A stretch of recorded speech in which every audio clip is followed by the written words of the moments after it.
What is up, Bleacher Report? Jesse here with Last Second Sports coming at you with another 49ers Daily. I'm going to be going over the top 10 head coach quarterback duos in the NFL because to me,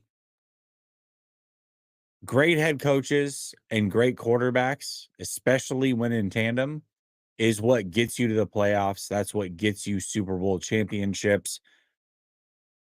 The 49ers have a very, very good tandem themselves. And this is why I think that they can make the playoffs this year and should be expected to make the playoffs this year. When you look at the 49ers, yes, 38% of the roster has been turned over year to year, but the schedule's pretty easy on paper. In fact, the easiest in the NFL on paper. And then you add in the fact that they have a top 10 coach, a top 10-ish quarterback, depending on where your rankings are at. That means you should get to the playoffs. But where do they rank across the NFL? And I got this idea from one of my chat members, Daza, who follows me over at Last Second Sports. So shout out to him for this idea. And I think this is a great exercise. And when you go through it, you start to realize why certain teams are always in the playoffs, no matter what's going on around them. I don't think it's a surprise, by the way. I'm going to go over how I arrived at the head coach quarterback combos here. But no surprise, spoiler alert, Patrick Mahomes, Andy Reid, they're going to be number one on the list here. But I've got a point ranking, and let me show this to you real quick, just so that, I'm a visual learner. So, all right, you go over here. Okay, you should be able to see this here. Let me actually, there we go. Okay, so I've got all of these typed out, but I've got them kind of hidden here with this text color being white and matching the cell color. So Andy Reid, Patrick Mahomes, what you're going to see here is 2 points. Low number wins. This is like golf. So the way that I see it is Andy Reid is the best head coach in the league. That's 1 point for being in first place. You've got Patrick Mahomes, number one quarterback in the league. That is 1 point for being the best in the league. You add that together, you get 2 points. Pretty simple. I have my actual rankings for quarterbacks and head coach, and maybe I'll show that to you after this whole thing's over. But just know that I went through, I ranked all the head coaches 1 through 17. I ranked all the quarterbacks 1 through 17. There's no point in going beyond that point because you're not going to end up in the top 10 point wise. So I had to figure out who fell where. Obviously, Andy Reid, Patrick Mahomes, 2 points. They're number one. Okay. But number 10, is this where I have Kyle Shanahan and Brock Purdy? No, this is not where I have Kyle Shanahan and Brock Purdy. I've got DeMeco Ryans and CJ Stroud here, 22 total points. I do believe that CJ Stroud is either top 10 or French top 10 himself, as is DeMeco Ryans. They're both around that top 10 area for their respective positions here. DeMeco Ryans done a fantastic job. We know how good of a coach he is, being 49er fans, going from linebacker coach to defensive coordinator. And as great as Robert Saleh was, DeMeco Ryans might have been better by the time that he took over at defensive coordinator. He was fantastic. And then he goes over to the Texans, a franchise that just has nothing really to celebrate. And year one, they go to the playoffs, but not only because of DeMeco Ryans, obviously not only because of CJ Stroud, but CJ Stroud was a big part of this. If you remember, the Carolina Panthers traded a bevy of picks with the Chicago Bears to go up to that number one spot. They chose Bryce Young. Bryce Young hasn't started out his career as hot as CJ Stroud has, that's for sure. CJ Stroud goes number 2, instantly has one of the best rookie years ever in NFL history. Top 5 rookie year, I would say, at the quarterback position. They go to the playoffs, they win a playoff game. Then this year, CJ Stroud struggles a little bit. You know, offensive line hasn't been great around CJ Stroud. That's for sure. One of the worst in the league. You add in the fact that they had a great cast of receiving weapons that were supposed to be there. Stephon Diggs tears his ACL early in the season. Tank Dell has a catastrophic knee injury a couple weeks later. You have Nico Collins miss time as well.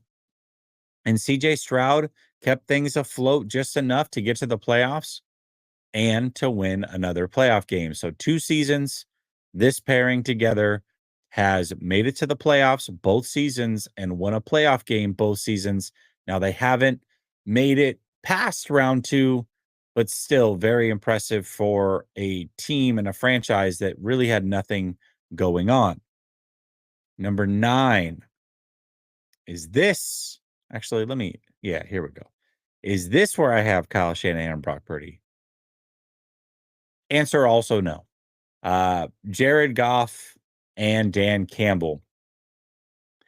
Same points, 22 points. I have to have a tiebreaker here. And the tiebreaker is who has made it further in the playoffs more recently. I mean, that constitutes a little bit more success. Dan Campbell, Jared Goff, same amount of points, but they've made it to an NFC championship.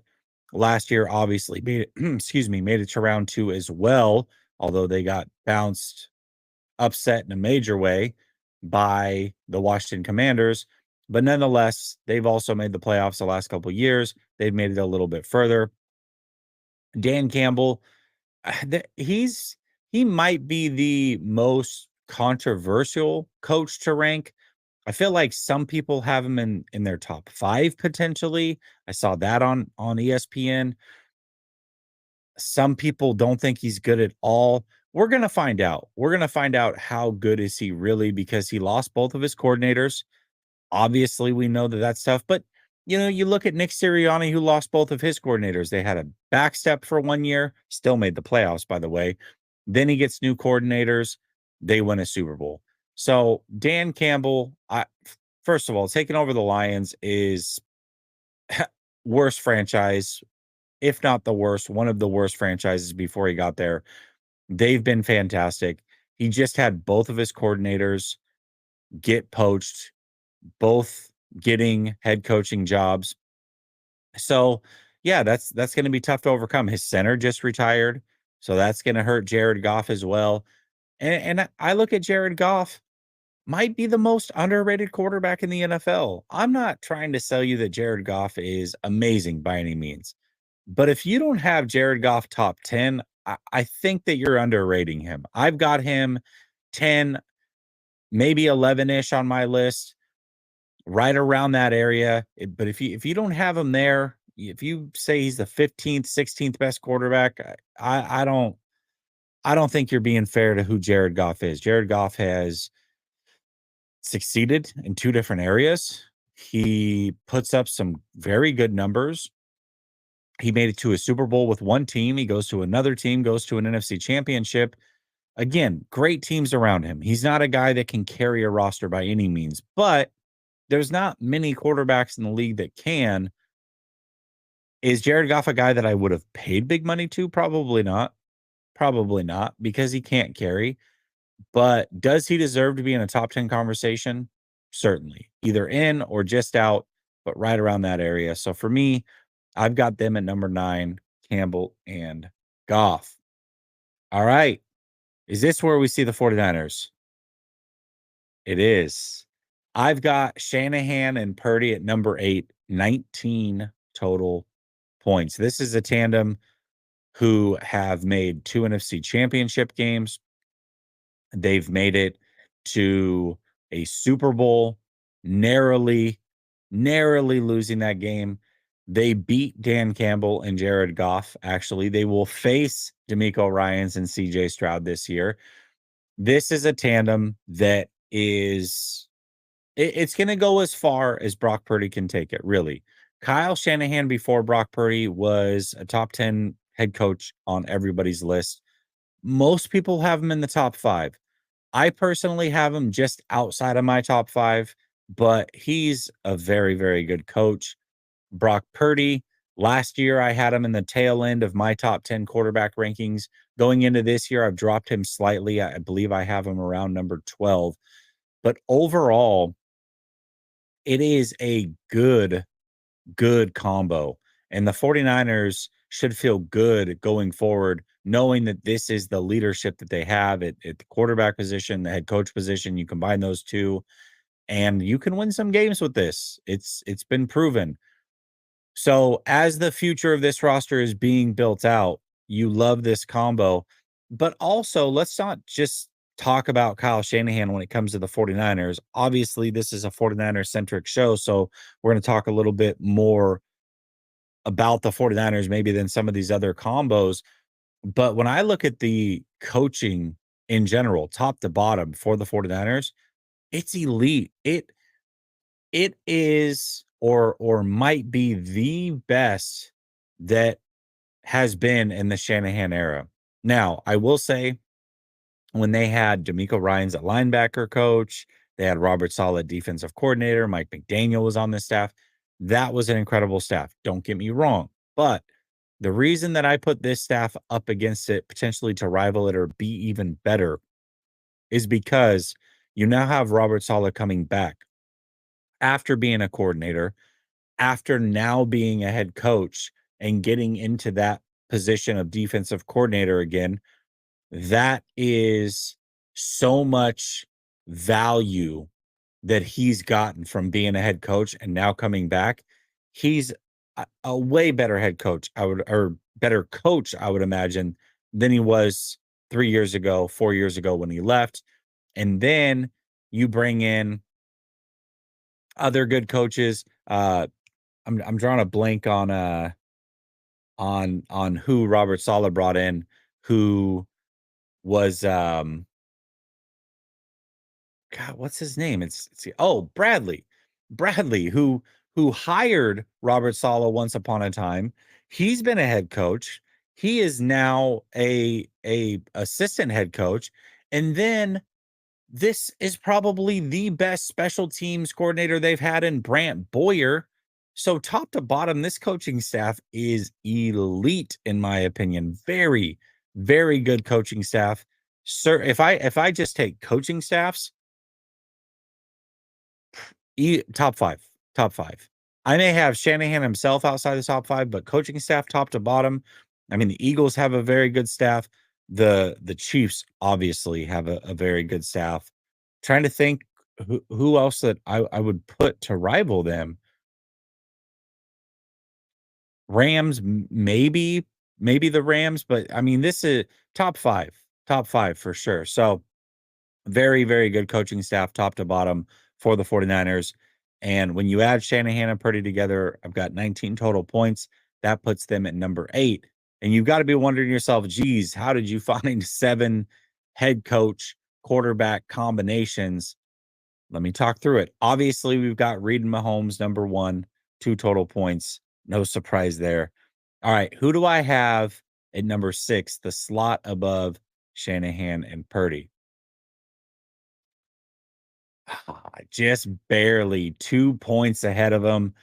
I've got Dan Quinn and Jaden Daniels. Now, I will say, out of the coaching combo, head coach, quarterback combo that I have above Shanahan and Purdy, out of all of them, this is the one that I would be the least confident in staying above Shanahan and Purdy going forward, just because Jaden Daniels had a hot rookie season. You got to see it happen again before you feel really good about it. I'm not going to put him as a lock top 10 quarterback. I've got him ranked there going into the season, but that there's no guarantee going forward that he's going to be there. You've got Quinn, who's made a Super Bowl. I don't think he's as good of a head coach as Kyle Shanahan. Really, the Jaden Daniels ranking is what moved them ahead of Shanahan and Purdy. But, Dan Quinn is a good head coach, obviously. He's made it to a Super Bowl with the Falcons. They went on another pretty deep run, but they lost in the NFC Championship to the 49ers.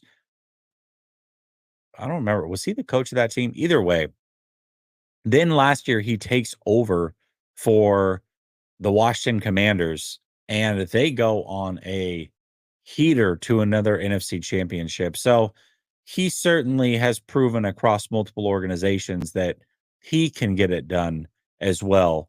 I think he's probably an underrated head coach for sure, but Jaden Daniels is what makes this pairing and puts it above Shanahan and Purdy overall. All right. Number 6, McDermott and Allen.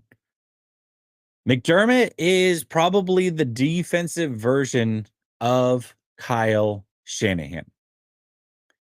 Makes it far in the playoffs, eventually just can't beat the Chiefs, and is unable to get over the hump.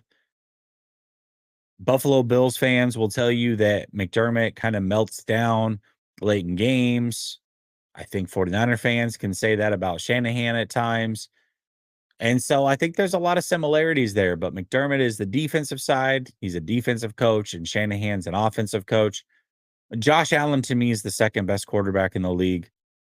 So you can tell that most of these points in a bad way are because of McDermott. If I've got Allen at 2 points, then McDermott I do have in my top 10. I think he is a good coach. He's done a very good job. He came in at the same time as Shanahan in 2017, and they've done nothing but make the playoffs and make deep runs in the playoffs a couple of those seasons. So McDermott has done a good job. I do think a lot of that is Josh Allen. He's certainly a beneficiary there, but he deserves credit in developing Josh Allen. It's not like Josh Allen came into the league as a finished product, whether it was McDermott solely, wasn't. He's not an offensive guy, but hiring the right guys to help get the best out of Josh Allen, he deserves credit for that. So I've got them at number 6 on my list.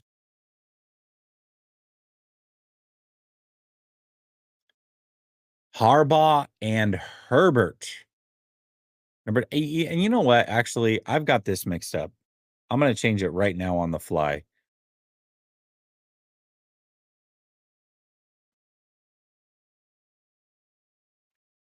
Correction.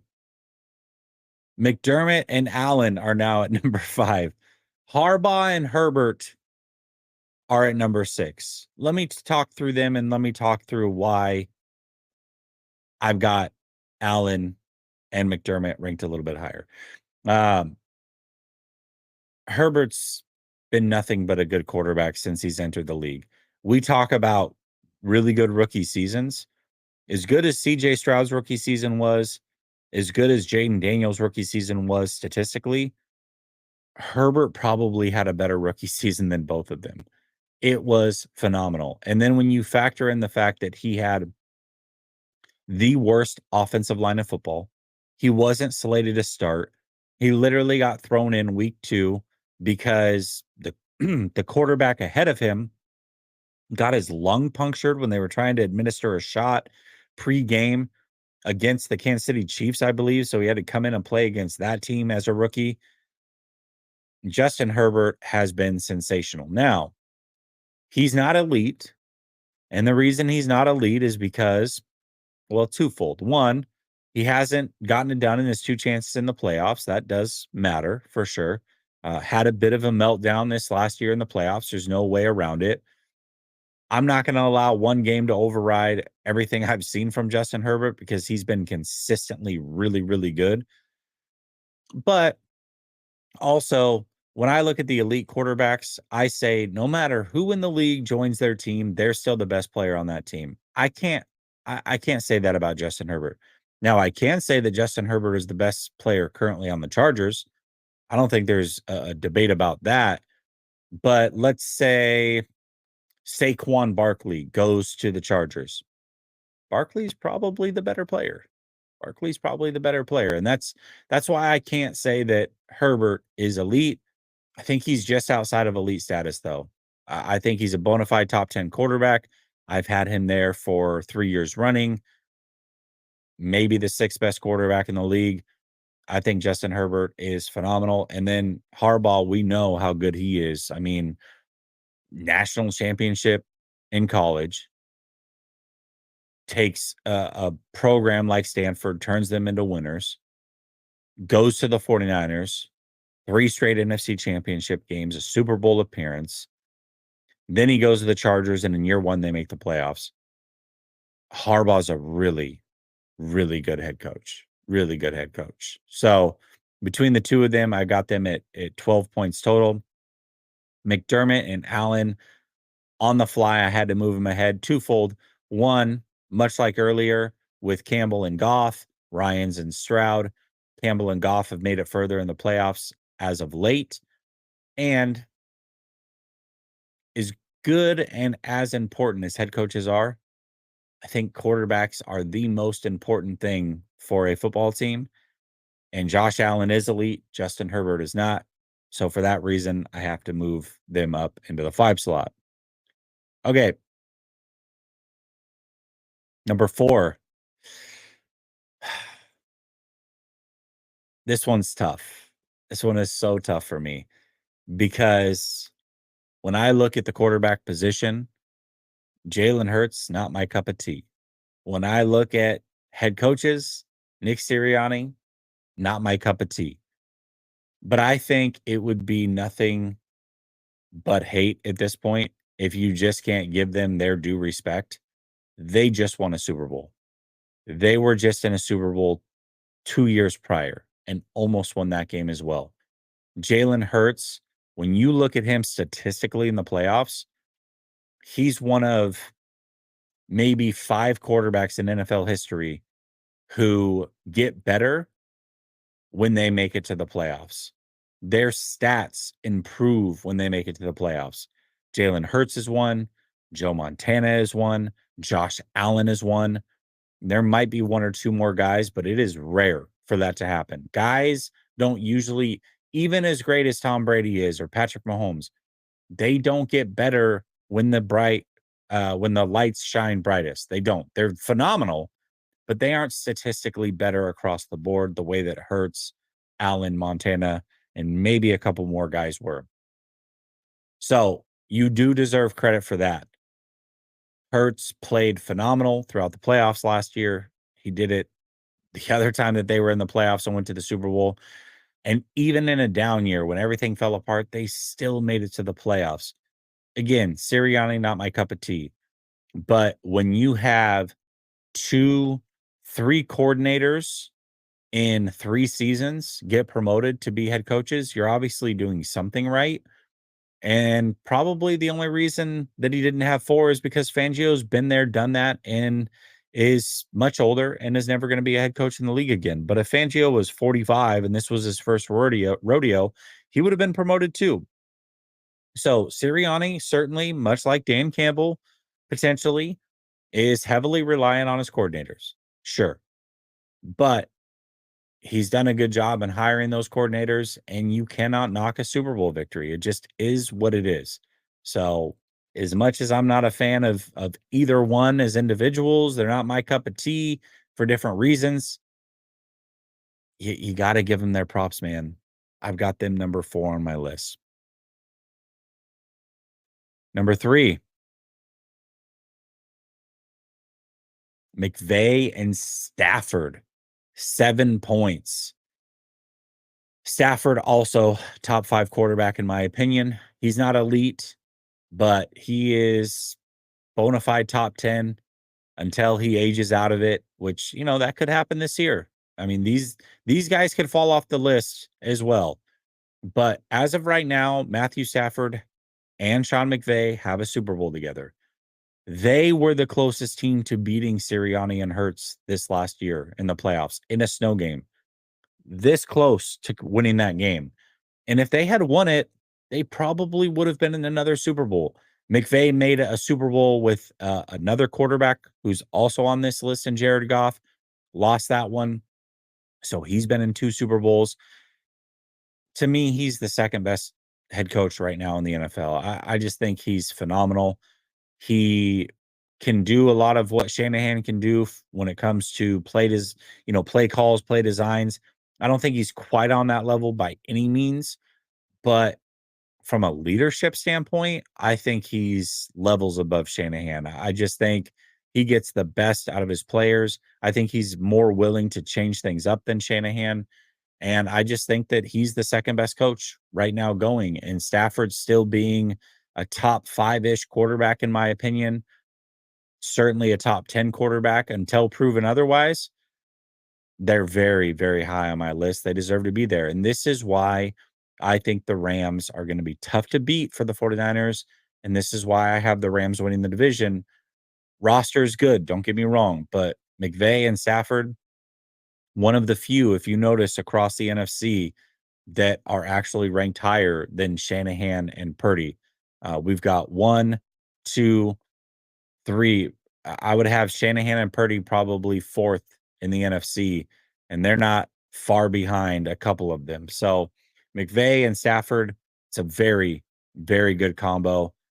And I'm sure if you're following along, paying any attention, there's one obvious one that's left on this list, and that's Harbaugh and Jackson. I think that John Harbaugh is a fantastic head coach. I think a lot of people disagree with me, but he's got a Super Bowl. Yes, it was many years ago, but it was with Joe Flacco of all quarterbacks, who's had a nice career, but Joe Flacco is not elite. He's never been elite. To have the wherewithal to move off of Flacco when he did, to go to Jackson, and then Jackson's been phenomenal, absolutely phenomenal. He's one of one. One of one. I have him number 3 out of all quarterbacks in the league, just behind Allen and Mahomes. But as far as unicorns go, man, he is special, special, special. So that's number 2 on my list, just slotted ahead of McVay and Stafford. And then obviously Andy Reid and Mahomes, number 1 on my list. Curious your thoughts. Would love to see your comments. Do you think I got it right?